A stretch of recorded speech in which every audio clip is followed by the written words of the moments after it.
Hi, and welcome to today's session on adding financial literacy to your first year experience. Thank you so much for coming today. Uh, the webinar today will be recorded and it will be sent out tomorrow by email, and you'll also be able to view the link along with in the same place that you came to log in today. The next day, it will say that you can view the recording instead of enter the session. Just give me one quick moment here. And just to give you a little bit of information, a little background on Human Resources, this webinar is brought to you today by Human Resources. Human Resources is a worldwide leader in the development and provision of online personal assessments, student success and education and career development programs. We've also just launched a free resume service. You can learn more at humanresources.com. And today we're super fortunate to have Dr. Marsha Fralick here to talk about adding financial literacy to your first year experience or college success class, how it helps students increase life satisfaction and success, and to share an overview of her new curriculum with you. A little bit of background about Dr. Fralick. Dr. Marsha Fralick has been teaching college success courses for the last 45 years. She's the author of various textbooks on college and career success, including Native American and Hawaiian versions. Her college success program in the San Diego area received many awards from students and faculty and was designated an exemplary program by the California Community Colleges Board of Governors. She was the founder of the Financial Aid Office at Cuyamaca College in 1978. So we're in good hands here today. So I'll welcome Marsha to today's call and let you take over from here. It's great to be with you here today. Thank you for attending. I'm going to mention some resources along the way, and they'll be available at collegesuccess1.com. Just click on training notes. I'll put this URL up at the end of the presentation also. I'd like to talk first about the rationale for adding financial literacy to your first year experience course. As Tamara mentioned, I've taught and been an administrator and faculty trainer for over 45 years now, as well as working as the financial aid director at a new college that opened in Southern California in 78, Cuyamaca Community College. So I have experience both in counseling, teaching, and the financial aid aspect. So here are some of the top benefits of financial literacy. These happen to do with attaining happiness in life and life satisfaction. So peace of mind, reduced stress, freedom to pursue your goals, enhanced relationships, improved self-esteem, and increased student retention. I think that's something important that we are all thinking about today. As an example, a few years ago, I went to Canyon de Chelly in Arizona, and I hired a Navajo guide to help us understand all of the features of the park and some of the ruins that were there. He was a young Navajo, and he asked me what I did, and I said, "Oh, I'm a college professor." And he says, "Oh, I tried college. Didn't last very long." And I said, "Why is that?" And he said, "Well, I got my financial aid, and the first thing I did was I went out and bought a new stereo system. And then some of my friends needed money, so I loaned money to them. And I found out I didn't have money for books or for college, and I had to drop out."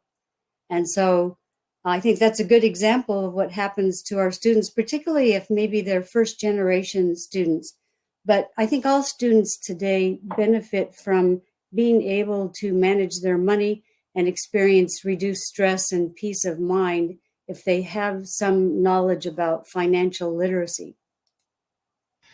Marsha, I think your screen sharing, sorry, I think we had a little technical difficulty there. I did see it, but I don't see it anymore. Anybody can let us know in the chat if that's the case for them as well, or if it's just me. But I think might need to try, okay. Yeah, if you can just try doing the screen sharing again. Sorry about that. My apologies. Yeah, I'm not sure how to redo this. Should I end the slideshow and see if I can find? Okay. Yeah, just restart it.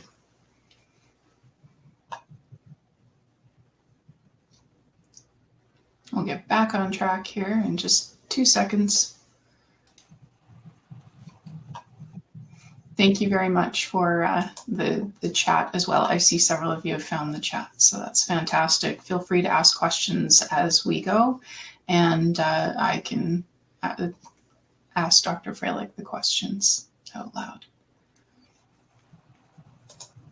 Great. Okay, are we back on?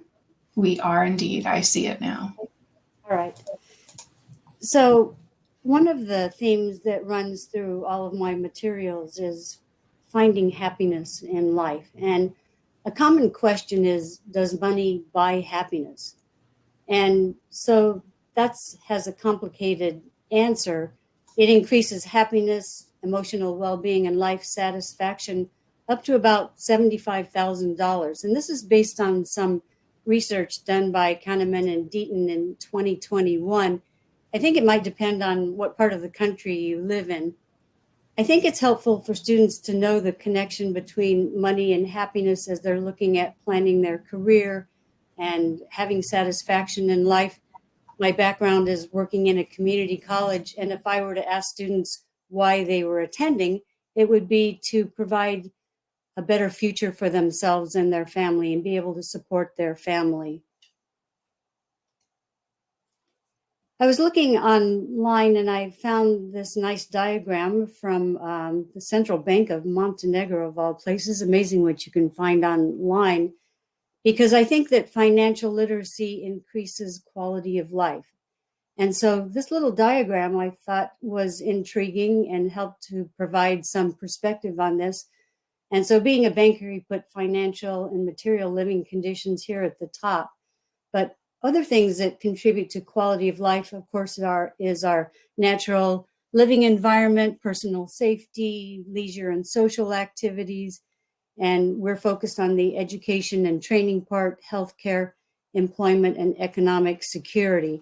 So all of these things work together to increase our quality of life. And we can help students with increasing their quality of life by helping them to understand finances. So I recently developed a course that's expanded on what I usually did throughout my career. I've taught financial literacy and helped students become aware of financial aid, but I developed 10 lessons that meet the national standards for personal financial education. So if you're thinking about adding financial literacy to your course, here are some topics that you could think about adding, and I'll go over some of the highlights of those. So I developed 10 lessons of about 1 hour each. It's an interactive online format. It's designed so that faculty can choose the topics depending on how much time they want to spend on this topic in the first year experience course. And it comes with an instructor manual with videos, PowerPoint, interactive exercises, handouts, questions for discussion. So it's easy to add this component to your course or any part of it if you would like to do that. So the first topic is the introduction and financial goals. I think students need to be aware of what are their financial goals for the future. One of the things I think that affects retention for students is a vision for the future. What is your vision for the future? And financial security is part of that vision. And financial security and how it affects mental health and happiness, I think, are important. So the first thing I do with my students is help them to understand their financial goals. I give them a checklist of possibilities to think about. They can choose what's most important to them. And then from there, to think about maybe some beginning steps on achieving their financial goals. And the handout that I use in my course is listed on my website. I'll show that again at the end of the presentation. You can download that handout and use it for your students as a beginning step to think about financial literacy. The second topic is maximizing income. And I think career development is very important. Again, it helps with that vision for the future. Part of career development is knowing about how education affects your income. Lots of students are thinking about, is college really worth the price, especially with increasing cost of higher education? And economists have analyzed that and they say, yes, it is worth the cost. It's a good investment. And if students can understand how their income is going to increase with education, I think that provides motivation to stay in college and finish their education. So I focus on choosing a career, being aware of career outlook. One of the assignments I give my students is to list their personal strengths. We have some career assessment that connects them to actual job openings, and then to look out in your community and find actual job openings and how much they pay. Again, that's building that vision for the future and being aware of income. And I think it's a motivating factor that keeps students in college. And then a topic that's near and dear to my heart, since I've worked in financial aid in the past, is paying for your education, being aware of financial aid. Another area that students need to increase awareness is that of scholarships. When I was the director of financial aid, we also had scholarships. And I found that some scholarships, no one applied for them. So one of our jobs in the office was to publicize our scholarships. There's a misconception out there that only the best students qualify for scholarships, that you have to have a high GPA. But that's a myth that sometimes keeps people from applying for scholarships. There are many different kinds of scholarships.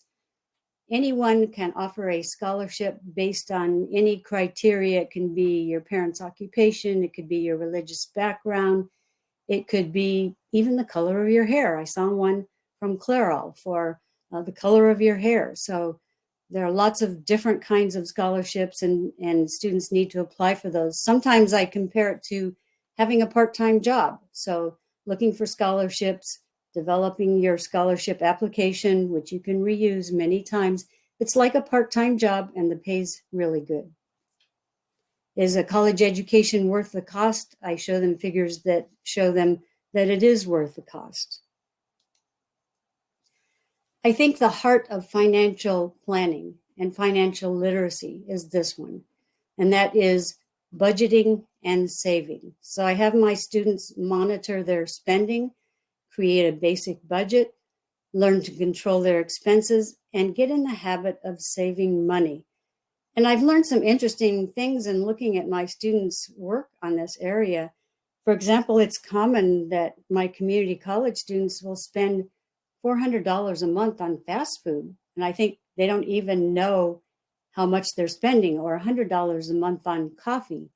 And so if you have in mind some financial goals for the future, maybe you can decide that maybe it's worth eating at home. Especially some of my students still live at home, but yet they'll go out and eat fast food. Maybe they could make the choice to eat at home, save money, or learn to cook, make your own coffee. The incentive for doing that is being able to save money. And there's an argument, well, college students don't have money to save, but I think it's important to get in the habit of saving money, even if you save $1 a month, even if you have a savings account and you put some money in there to pay for your books for next semester. It's a good lifetime habit. It's not too early to start talking about investments. And young people often fall victims of scams and money-making projects that don't work. So here's some topics about investing, and I don't go very much in depth, but just try to increase awareness of it. What are the advantages of investing your money? And understanding compound interest, how money grows over time. And that's really important for young people to know, because the earlier you start saving money, you have the advantage of compound interest. I do a little exercise with my students using an income calculator. And I say, okay, let's say you want to have $1 million. How much would you need to save each month at your current age in order to have $1 million by the time you're age 65? And so I think that's an eye-opening exercise to show that the younger you start, the less you have to invest in order to have a good retirement. And I think it's not too late to start or too early to start thinking about retirement early on in your life, at least being aware of the concept. So just some basic investment options so that they can recognize the terms. I don't go into great detail on how they work. I don't promote any investments. I just say these are the kinds of investments that are available so that they understand possibilities and some guidelines for good investments. Here's one that's really important, and that is managing debt. I have seen at our college that credit card companies will set up a table in a high traffic area and offer young students credit cards. And what they do with these credit cards is they immediately go out and charge them up to the limit. And then they wind up paying just the interest on the debt. And so I think it's important to help students to use credit wisely, understand what's a credit score and why it's important.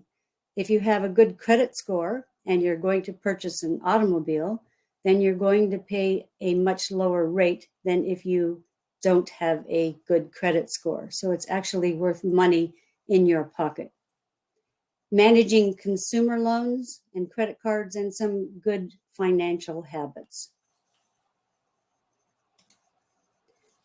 Here's another one that is a recommended topic by the national standards, and that is how to rent or buy a home. Our young students may be renting an apartment for the first time.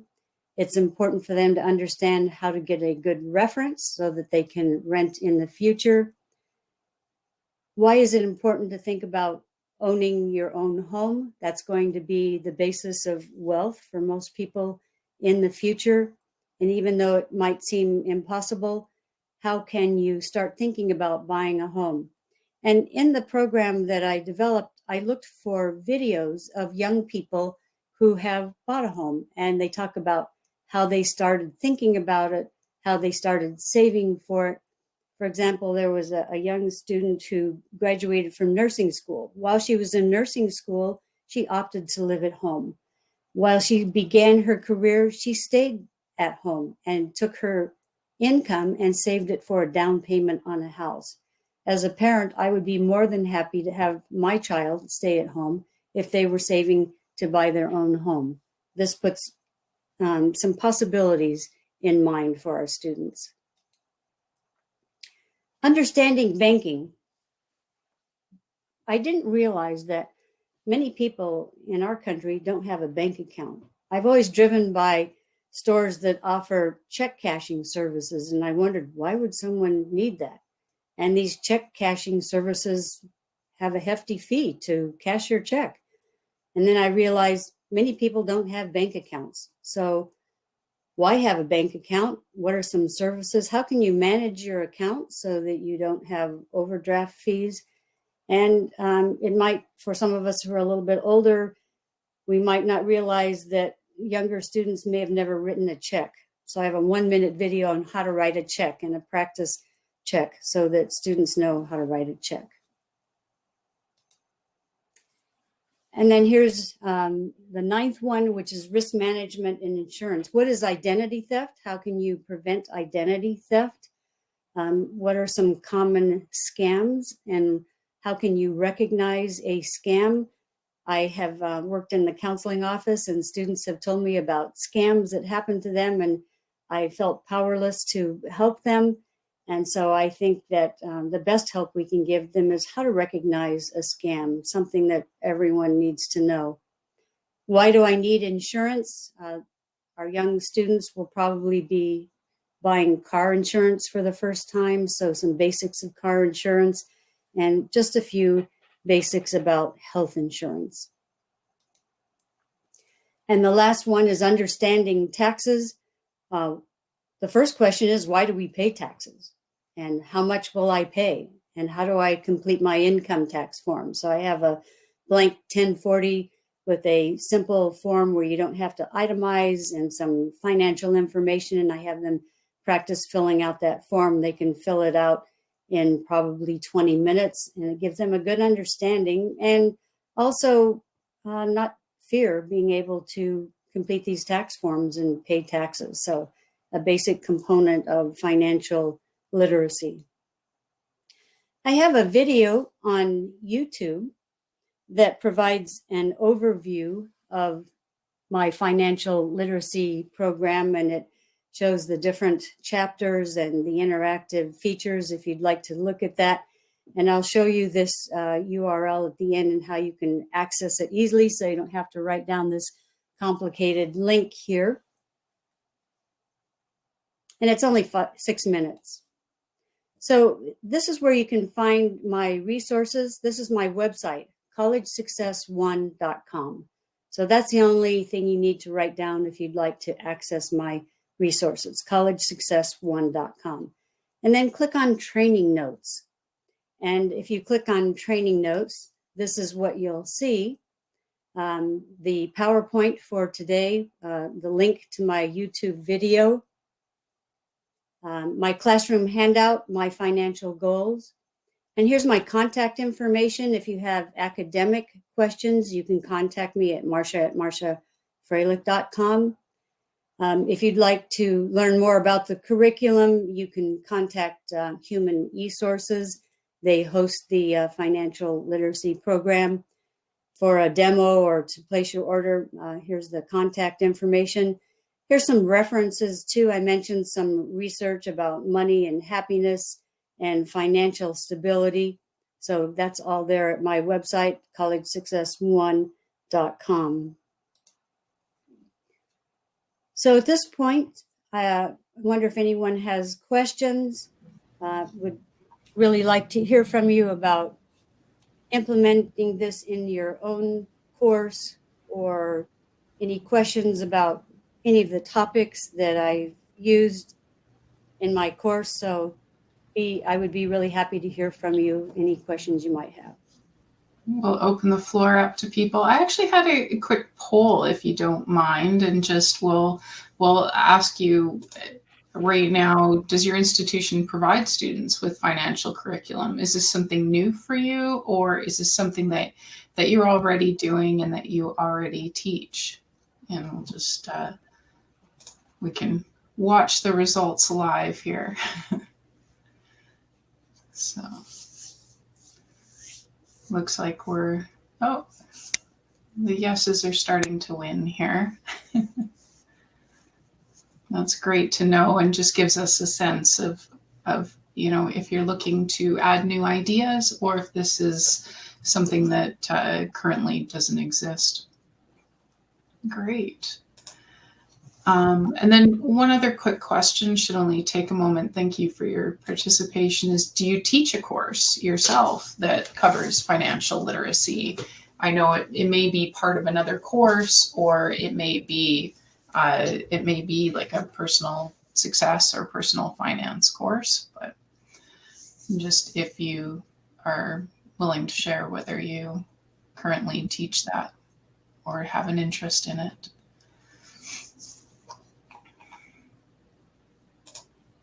Right, so, okay. Watching the numbers change a little bit here. Okay. That's excellent. For those of you that are in know, obviously it's an interest of yours, as I think it is money on our brains for a lot of people today. So helping students with their money management is, I think, almost more critical than it's ever been. And if you want to mention that I do have a video posted online at my website too, that's an introductory video. It's a nice video that has an overview of all these topics, and it helps motivate students to think about finance. So if you go to my website, College Success One, look at the resources, Again, there's a handout for helping students think about financial goals. And then I posted a video that I think is really good as an introductory video. So if you are teaching, take a look at those. Maybe they would be helpful. If you're interested in more material, then we can help you with taking a look at it, seeing a demo. Great. I do see a comment. So if anybody's trying to find the chat, it should be on the left-hand side, and you should see a section that says chat. So if you click on that, chat window should pop up for you. And so someone had commented they have a separate course, but they're being asked to include something in UNIB 101, or University 101, obviously. So, and this is something, I believe you said, Dr. Fralick, that this is something that could be implemented along with other courses, and there's a number of different ways that this, that your content can work. Do you have any recommendations or suggestions that way? Yes, if you are adding this to another course, if you're adding it to a first-year experience course, this is easy. It's 10 hours of instruction. If you don't have 10 hours, you could cover the key issues in about 3 hours. It's an online program. You could spend 3 hours in class and you could assign students the other material. It's down to earth. It's concise. It's interactive. For example, that income calculator, the link is right in there. Every topic has some short videos, 2 to 3 minutes, that features a young person, college age person, talking about that topic and how important it is. And it has PowerPoint, it has classroom exercises, it has handouts. So you could take this package and easily add it to your first year experience course or any other course, and it would be easy and have all the materials to do that. You wouldn't have to create something or research it. It's all there. Great. I see someone's commented, I only have one class in my quarterly college success course. As a counselor, I enter in with money emotions, awareness of financial literacy as lifelong learning, and then have an assignment researching their career areas and doing an aspirational budget for their post-college life using income information and local estimated costs of living. I think that's a good beginning. I think you could just take a look at this program. I would recommend that you look at the YouTube video. It has an overview of what I'm doing in my classes. Maybe that would give you some ideas. Maybe that handout on what are your financial goals for the future might be helpful. That's something that helps provide motivation. I also like the fact that you're looking at careers. I think careers are really important. We have career assessments that help students assess their personal strengths. And then it uses technology so they can click on that, find information about the career, including the career outlook. And then it connects to Indeed.com, where they can actually find careers in the area and how much money they earn. I think that's really motivating, helps students with their vision for the future. Again, if you'd like a demo of those career assessments, or if you'd like to meet with me on Zoom, I could show you those career assessments. I ask students to make a word cloud of their personal strengths based on the assessments. And then I ask them to write a summary paper that says, these are my personal strengths. Here are some careers that match my personal strengths. Here's a career in my area. And this is how much it pays.